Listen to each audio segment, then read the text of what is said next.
Assalamu alaikum wa rahmatullahi wa barakatuh to some of you and peace out to the rest of you. Black Heart signing black in again and shining black in again. Asking you to hit that share button, and I want to thank those of you who have hit that. Thank you if you've hit like or subscribe, but extra thanks if you've hit the share button because the message is more important than the messenger. You saw the title, you have an understanding of what this message is about. But most of you don't fully understand the answer to the question posed in that title. But I'm going to explain it now. I listened to Angel Ramirez-Jordan's video on colorism's effect on men. And it's funny because right after somebody commented on one of my videos thinking that I was Angel, and I mistakenly misremembered his name as Angel Rodriguez, and I told him, no, that's somebody else, and I don't live in the United States anymore. Then his came up on my side, on the side of my screen. So I watched his video on colorism's effect on black men. To be fair, I have to say that he didn't make up anything he reported. Now, we can debate his opinions, but what he reported as observations, he actually observed, I'm sure. I know he didn't make it up because I observed the same patterns in my lifetime. See, in the southeastern U.S., only in small, poor towns that are unexposed to electronic media would he have known any successful black women. Anywhere else in the southeast, once they have exposure to media, he would have had to lift weights and be taller than average, and he would probably have had to been bald-headed. If he became famous for an athletic ability, he might be claimed as black by black women, but without such to intimidate other men, he would not only be unselected through no fault of his own, he would have been disowned by black women as a black man, as a man at all, let alone a black man. Now, black men would have taken him as enemies and friends. I mean, he would have had both, differing individually, but he would not have succeeded with black women, attractive black women, without something intimidating to other men to compensate for his lack of blackness, even if the women like looking at him. I know because I had to live the situation, so I had to study its nuances. A lot of it I had to study retroactively because, for years I really wasn't sure what I was seeing happen, but I had to study it. And we're still not allowed to say this is what it was. I mean, even as I say this to you now, many of you are like, oh my God, here it goes with that. You can't say that. That's not true. You sound so weak. See, I'm not even venting. That's the whole thing. I recorded this message last night within earshot of my wife simply because I'm not bitter. But I didn't introduce myself as Blackheart because I want to protect her. I don't want her to have to know nothing about. She knows I got a channel, but I don't want her to know nothing about what the name is so that nobody bothers her. If someone comes to her, hey, did you know X, Y, and Z? She really won't know. But we're still not allowed to say what it was. I was not allowed to say this. I wasn't even allowed to think it. There was a point about middle school, early middle school, halfway through middle school, I began to suspect it. But when I voiced the suspicion, I was quickly shut down. Later, towards the end of high school, I began to think that this was a subconscious thing on their part, that the dispreference for my phenotype was a subconscious thing, but therefore I didn't speak on it. And so it caused me to later forget my own hypothesis until the second time I told y'all about in 2001 that a sister colleague who didn't know the first one told me, no, that's what it is. And when two of them tell you, later on a third confirmed it, but when two tell you when they don't know each other, that means they're aware. So I had to say, okay, well, that means sisters are aware of why they treat me differently, and there's no mystery about it in their minds. So this je ne sais quoi that they talk about, which literally is just French for I don't know, that makes them pick one and not pick the other, was not a je ne sais quoi. It was a c'est quoi, meaning I know what it is. They knew, and that was okay with me as a militantly pro-black man, and it would still be okay with me if this was consistent.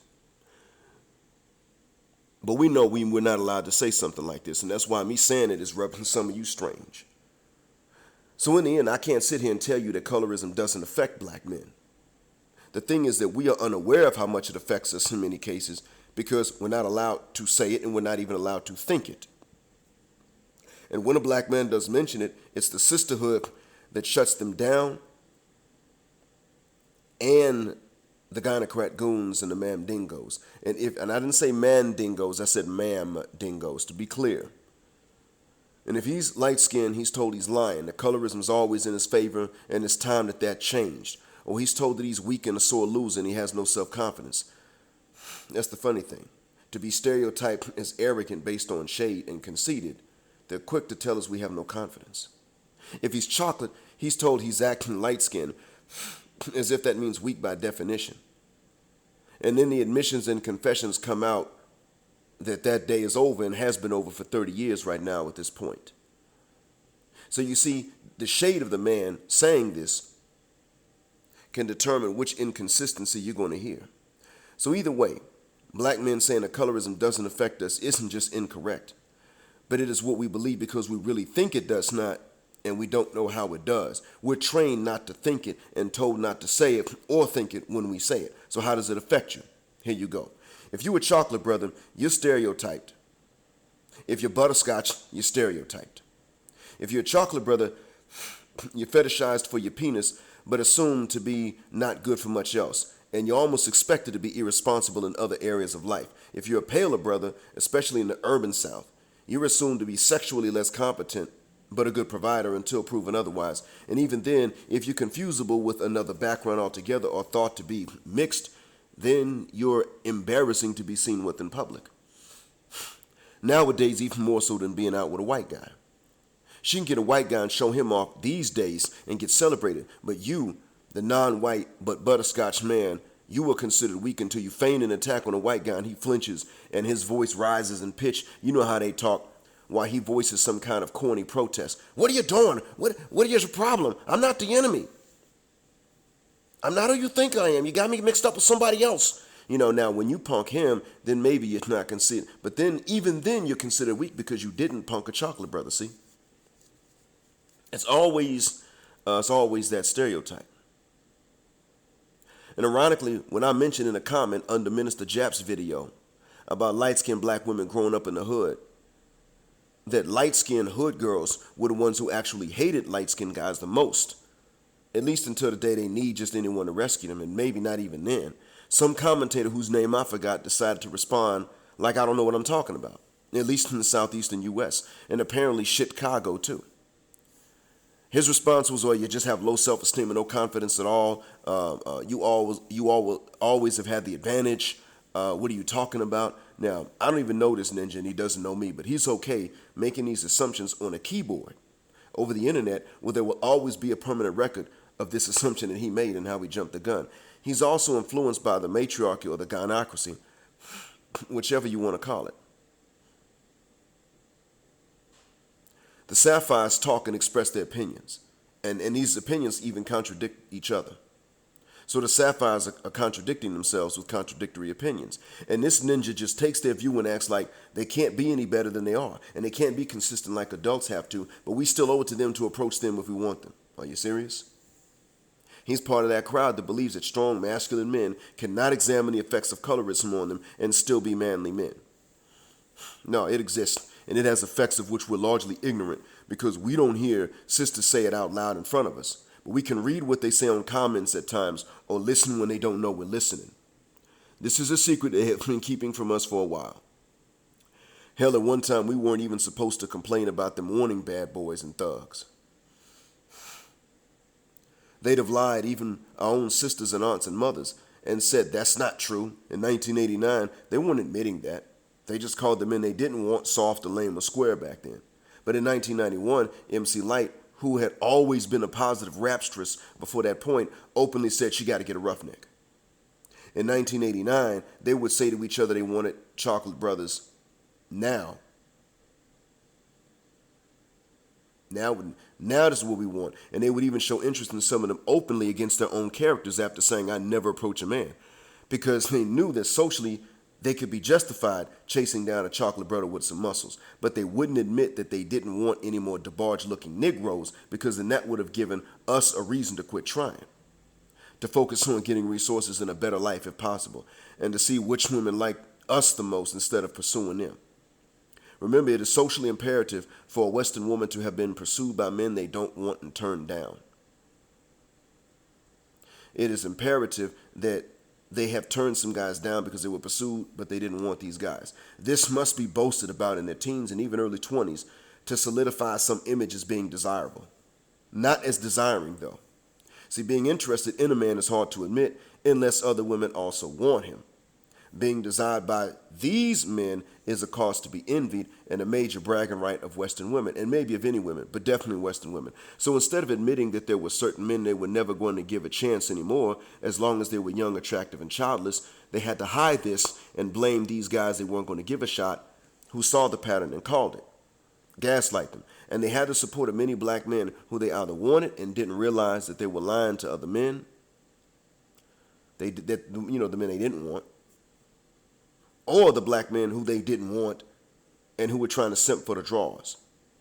Now see, at first, we didn't realize that not being a thug and a negative stereotype was working against many of us because they wouldn't say such.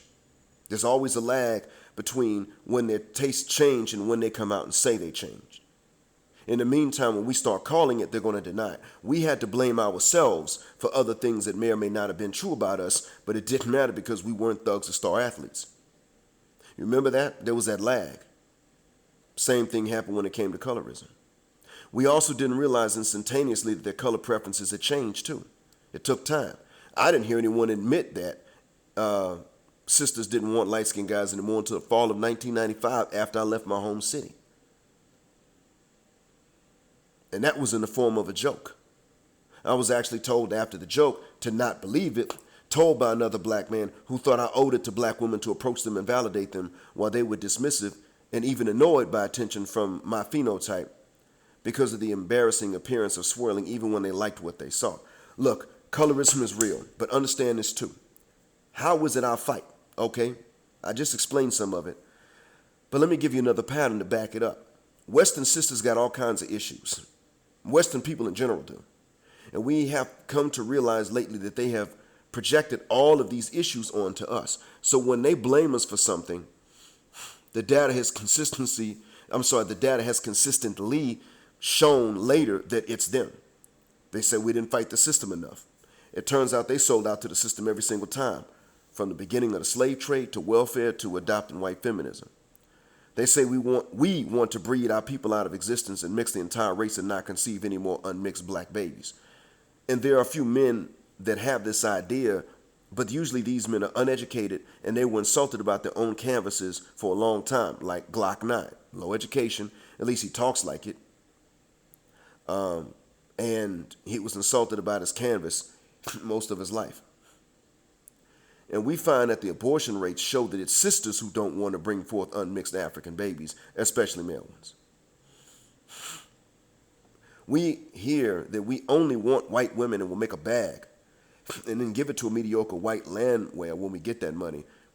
And then we see that Crystal and Karis and Serena Williams and Meghan Markle actually marry white guys that by their own logic they should have overlooked and who don't defend them. I mean, Serena Williams' husband doesn't defend her. She had to go get her own cell phone back. And yes, if it was a black husband that didn't go after the guy and she went and got her own cell phone back, I would defend him. I know it sounds like a double standard, right? But my double standards have logical basis for them. Different topic, different recording. Crystal and Karison's husband does not defend her, but if you mention his name, he'll sue you. You can even diss his child. He doesn't threaten lawsuits. Meghan Markle married a man who, although he may have more than she does, he still went to a costume party dressed in a Nazi uniform. He can't go back in time and undo that, so what the hell? Sisterhood never went in on any of them. We hear that we don't protect sisters enough, but then Cynthia Collier got caught lying to her own cousin, April Mason, about an incident that never happened. And neither of them has apologized for the lie and danger in which they put black men with certain cause. I don't even fault April for backing her cousin up, but she never came out and said, you know what, I'm out of this because the evidence doesn't back up a story. Neither one of them apologized for the assertion that black men will target black women but won't protect them. But then what we saw was that black women actually would protest the deaths of black men. This is true, but would also get black men in trouble and then not protect them, while camera footage would show that black men do protect black women, get killed for it, and when they die for it, Nothing happens. Like that boyfriend and father in Florida. Now, I'm not even talking about Trayvon Martin.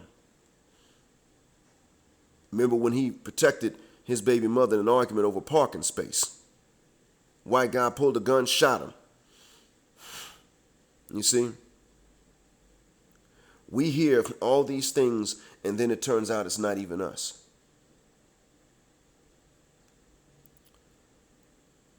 Melvin Santana, remember? Got killed over a lie. And the chick that lied got him killed is out of prison by now, but her boyfriend to whom she lied is in that place for life, and lifers get no conjugal visits in California even if they do marry. Sisters winning on Cosby. It turns out he got set up. So why do we assume that the charges of colorism are any different? When black boys are colorists and belittle darker sisters, this is in grade school. Often learned from elder sisters or music videos. Black adult men actually expressing colorist attitudes are usually not tolerated.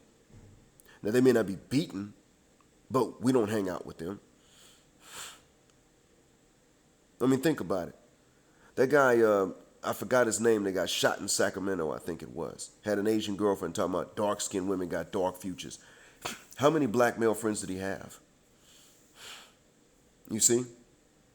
How many were his buddies? And the few that were, what was their education like? Whether it was an informal self-education or a formally recognized education. What was that like? Do you see the difference? We know we wouldn't allow colorism from each other as adults, except if it's a personal preference, and that's not even necessarily colorism right off the bat. Unless, of course, it is colorism when sisters have their personal preferences in shade, and that's another discussion. But that's still the crux of this discussion. Is it or is it not? If you have a shade preference, is it colorism? When black women have it, for chocolate men, it's not. When black men have it, and it's not for chocolate, it's colorism. And maybe that's true because of a double standard, white supremacy. Maybe, you know what? I'm against it too. I'm against white supremacy.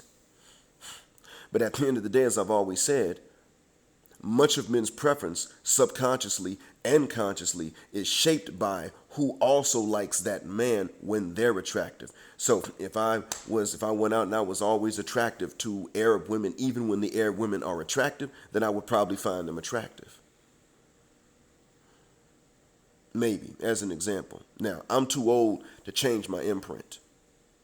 But had I been younger and been exposed to them and they showed that that they liked what they were looking at even when they were nice to look at, which is not what I got with sisters, I probably would have been different today. Now, I stress, see, the thing is we have to respect each other's preferences for the most part, and I stress for the most part for the reason that I just said. But if an adult black man is going to diss an entire complexion of women, his social life is shot. He may prefer one shade or another. And we know men who prefer chocolate sisters too. And nobody gets on those men's cases. And men who have preference completely unrelated to shade. Strictly height preferences. Or big old booty preferences. Or titty preferences. But when a man starts to just diss a category, we look at him like he's a child. You can't say dark-skinned women act like this as a whole. You can't say light-skinned women act like this as a whole. If we have witnessed ourselves how as adults, we don't tolerate anything beyond a personal preference with no disrespect, but we miss the pattern here. See, we're beyond that point in which colorism just affects black men and we aren't aware or we aren't allowed to point it out. We're now to the point of being almost exclusively affected by it, both as children and adults, and then gaslit by not only the sisters who practice it beyond the preference, but by the men that side with them. Sisters might grow older and not realize or have doubts that colorism is over, and that's possible. They face it when they're young, they get older, they face certain things they don't like. They don't know if it's colorism or not anymore. Because adults, if they are colorists, don't say, "You black bitch," or, "You pale bitch." That's not how adults talk. I get it. You may not know it's over. But it is black men who grow into adulthood and are actually stereotyped based on shade still by adult women who have educations beyond just a mere preference and either don't know It's black men who go through this and then they don't know they're going through this, or they're gaslit if they find out and then they call it. Well, you can't call me crazy. I mean, if I was, I would have been deported from here back stateside and I'd be wandering the streets, right?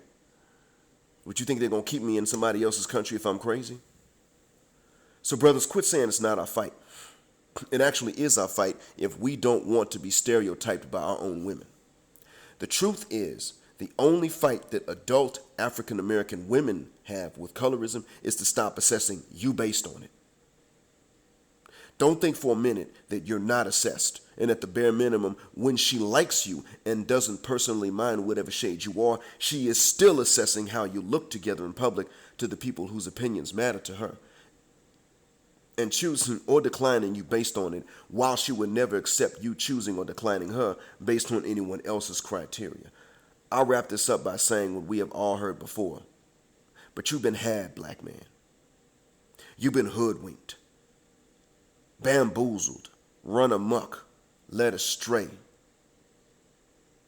tricked, deceived. You didn't choose them based on colorism. Their colorism landed on us. Thank you for listening. I hope that one day the stuff I say will not be true anymore, and in the meantime, I hope it helps. The blackest man on social media, shining and signing black out. Assalamu alaikum and black male power, just because they don't like it.